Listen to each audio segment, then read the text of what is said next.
बिस्मिल्लाहिर्रहमानिर्रहीम। अस्सलाम वालेकुम। नूरुल आपकी खिदमत में हाजिर है। क्लीन चिटें मिल रही हैं जनरल फैज़ हमीद को भी और बहुत से लोगों को। कौन कौन किस किस को क्लीन चिट दे रहा है ये कहानी तो मैं आपको बताऊंगा ही, लेकिन इमरान खान धमकियां दे रहा है। अब वो किसको धमकियां दे रहा है और इन धमकियों का क्या असर होगा और इसका क्या नतीजा इमरान खान खुद चाहता है, ये भी एक कहानी है। लेकिन इन सब चीज़ों से पहले आपको बताऊं कि काजी फाइज ईसा ने बड़े बड़े सवालात उठा दिए हैं। केस तो चल रहा है नवाज शरीफ साहब की नाअहली ख़त्म करने का, और वो नाअहली कल नहीं बल्कि आज तकरीबन मेरा ख्याल है आज ख़त्म भी हो जाएगी। अगरचे कुछ केसेस ऐसे हैं जिसकी वजह से टाइम कम था, लेकिन जिन वकला को अभी नहीं सुना गया था उनको मज़ीद टाइम दिया गया है और वो केस आज तकरीबन ख़त्म हो जाएगा। काजी फाइज ईसा साहब के रिमार्क्स आप सब लोगों ने सुन ही लिए हैं। वो कह रहे हैं कि एक आमिर जो आइन तोड़ता है, जो बगावत करता है, उससे तो 5 साल की नाअहली, और झूठ बोलने वाले को सारी उम्र की नाअहली, ताहयात नाअहली, ये कैसे हो सकता है। ठीक, बिल्कुल ठीक फरमा रहे हैं काजी साहब, बिल्कुल ठीक फरमा रहे हैं। लेकिन उनके कुछ और सवालात भी हैं। वो कहते हैं कि आमिरों ने अपने लिए 62, 63 क्यों नहीं शामिल की आइन में। बिल्कुल ठीक सवाल है।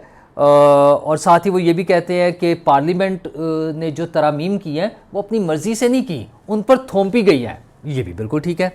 लेकिन पार्लियामेंट तो बार बार आती है, तो आज अगर काजी फाइज ईसा सुप्रीम कोर्ट के प्लेटफॉर्म पर बैठकर उन गलतियों को ठीक कर सकते हैं या करने की कोशिश कर रहे हैं जो उनसे पहले आने वालों ने की है, उनसे पहले गुजरने वालों ने की है, तो पार्लियामेंट को किसने रोका है। पार्लियामेंट को भी बार बार मौका मिलता है, वो कर लें। हमारे सियासतदान जो 62, 63 पर नाअहल होते हैं, जिनके खिलाफ केसेस बनते हैं, अगर वो आमरों के खिलाफ बनाना चाहें तो बना लें। सूरत हाल तो यहाँ बिल्कुल ही उल्टी है।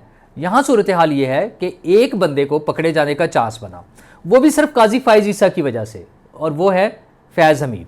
धरना केस, काजी साहब ने पुराना केस उठाया और वो ले आए अदालत में कि आ जाए जनाब, जवाब दें।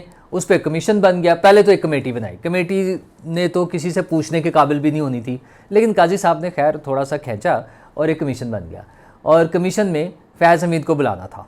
तो फैज़ हमीद है, उसने आने से इनकार कर दिया। 2 मरतबा बुलाया, वो नहीं आया। और कल खबरें चली हैं मीडिया पे कि जनाब वो पेश हो गए और उन्होंने जवाब भी दे दिए। उनसे जो सवालात पूछे गए, जो उन्हें सवालात दिए गए, उनके जवाब दे दिए।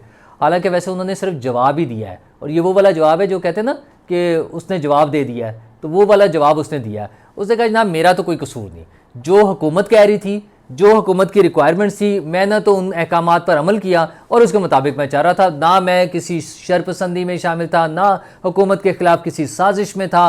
धरनों से मेरा कोई ताल्लुक़, मेरा क्या ताल्लुक़, मैं सीधा सादा शरीफ आदमी। और ये उन्होंने क्यों कहा? क्योंकि उस वक्त की हुकूमत ये खुद ये बयान दे चुकी है। उस वक्त के वज़ीर दाखिला कहते हैं कि जनाब वो जो उन्होंने रिटर्न बयान दिया, पहले बढ़ के बड़ी मारी कि फैज़ हमीद का तो ताल्लुक़ ही कोई नहीं था, वो ज़बरदस्ती बीच में आ गया, वो उनकी जुरिस्डिक्शन ही नहीं थी, उनके साइन की ज़रूरत ही नहीं थी, उन्होंने ज़बरदस्ती की है। और जब बारी आई राइटिंग में जवाब देने की, तो मौसूफ ने फरमाया कि वो हमारी मर्ज़ी से, हमने उन्हें शामिल किया था। वही धरना जिसके बाद फिर मियाँ साहब की भी छुट्टी और वो सारी चीज़ें, बल्कि सॉरी मियाँ साहब की तो पहले छुट्टी हो गई थी, वो पहले वाला धरना और था। अच्छा, तो अब वो फैज़ हमीद ने दे दिया। और अभी तो नवाज़ शरीफ साहब के छोटे भाई और उस वक्त के वज़ीर आला पंजाब, उन्होंने भी वहाँ जाना है, उन्होंने भी एक जवाब दाखिल करना है। और मैं पहले भी आपसे जिक्र कर चुका हूँ, मुझे यकीन है उन्होंने भी बिल्कुल ऐसे ही जवाब देना है, होम्योपैथिक किस्म का। उन्होंने कहना है जब मैं तो पंजाब में था, मैं बड़ा मसरूफ़ था, मैं तो लैपटॉप बांट रहा था, फैज़ हमीद कौन है मुझे क्या पता, और वो वफाकी हुकूमत जाने, और वफाकी हुकूमत ने उन्हें छुट्टी दे दी है। तो क्लीन चिट धरना केस में बिल्कुल क्लीन चिट नून लीग की तरफ से फैज़ हमीद के लिए है। और बाजवा साहब के बारे में तो बात ही कोई नहीं करता। अच्छा, बातें इस तरह बनाएंगे कि जनाब बड़ा जुल्म हो गया, मुझे क्यों निकाला, हमारी हुकूमत गिरा दी, हमारे खिलाफ साजिश होगी। ओ भाई, जिन लोगों ने ये साजिशें की, जिन लोगों ने चलती हुई हुकूमत को रोका, सिस्टम को डीरेल किया, नवाज शरीफ साहब के खिलाफ झूठे मुकदमात बनवाए, सारा कुछ, उनको अगर एहतसाब के कटहरे में खड़ा करने का कोई चांस बना, एक मौका मिला, काजी फाइज ईसा की वजह से, अपनी वजह से नहीं, तो भाग गए, दौड़ लगा दी है और उसके खिलाफ कुछ करने को तैयार नहीं है। अच्छा, खैर क्लीन चिट सिर्फ फैज़ हमीद को ही नहीं, बहुत से लोगों को क्लीन चिट मिल रही है। शेख रशीद साहब को भी मिल गई है। अख्तर मैंगल को भी मिल गई है, और वो मिली है क्लीन चिट उन्हें इलेक्शन लड़ने के लिए। अच्छा, ये एक बड़ा नॉर्मल सा प्रोसेस था कि इंतखाबी जब कागजात जमा कराते हैं इंतखाबात में हिस्सा लेने के लिए, उन पर ऑब्जेक्शंस आते हैं, उनकी बेस पे रिजेक्ट भी हो जाते हैं कुछ कागजात, और वो अपील करते हैं, और एक कानूनी प्रोसेस है, और उस प्रोसेस से गुजर के वो दोबारा से एक्सेप्ट भी हो जाते हैं। तो इन दोनों के भी हो गए। लेकिन मज़ेदार काम हुआ है फहमीदा मिर्ज़ा का। फहमीदा मिर्ज़ा साहिबा डिफ़ॉल्टर थी और उन पर ऑब्जेक्शन हुआ, तो छुट्टी वाले दिन 1 जनवरी को स्टेट बैंक की तरफ से एक लेटर इशू हुआ जिसमें उन्हें क्लीन चिट दी गई। अच्छा, बज़ाहिर ये एक छोटा सा अमल था, लेकिन ये पूरे एक सिस्टम पर और सिस्टम को फॉलो करने वालों पर और सिस्टम को चैलेंज करने वालों पर और सिस्टम से नुकसान उठाने वालों पर और वो निकाले जाने वालों पे वो जो सवाल उठाते हैं ना कि मुझे क्यों निकाला किया, उन सब की क्रेडिबिलिटी पर सवाल है कि वो 1 जनवरी को जब बैंक्स की छुट्टी थी, स्टेट बैंक का लेटर कैसे आ गया। अच्छा, क्योंकि मियां मंशा साहब इन्वॉल्व थे, एमसीबी बैंक उनके डिफ़ॉल्टर थे ये, और स्टेट बैंक अब कोई ना कोई कहीं ना कहीं बैठकर सहूलतकारी कर रहा है।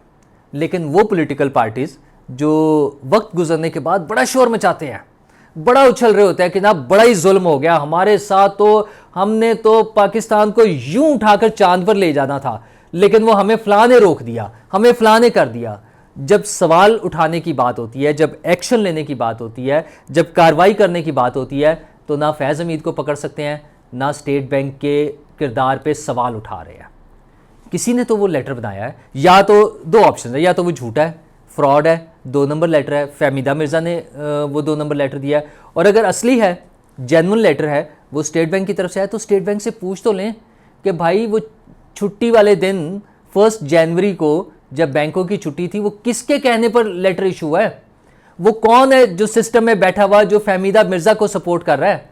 एक पार्टी शोर मचा रही है, वो भी हल्का हल्का सा, वो कहते हैं ना, वो टर्म क्या होती है, पॉलिसी टोल की जी, वो तकरीबन इसी तरह का ना, तो वो कर रहे हैं, 1-2 लोग उनके बोल रहे हैं, लेकिन उन्होंने भी किसी ने कुछ नहीं करना, क्योंकि स्टेट बैंक है, एमसीबी है, मियां मंशा हैं, और उन्हें तो पता है ना, मुझे और आपको नहीं पता कि कौन पीछे सपोर्ट कर रहा था या कौन सहूलतकार है, उन्हें तो बहुत अच्छी तरह पता है। तो हो सकता है उन्हीं सहूलतकारों से कहीं ना कहीं कोई डील हो रही हो, और डील की बातें तो और भी बहुत सी जगहों पर हो रही हैं।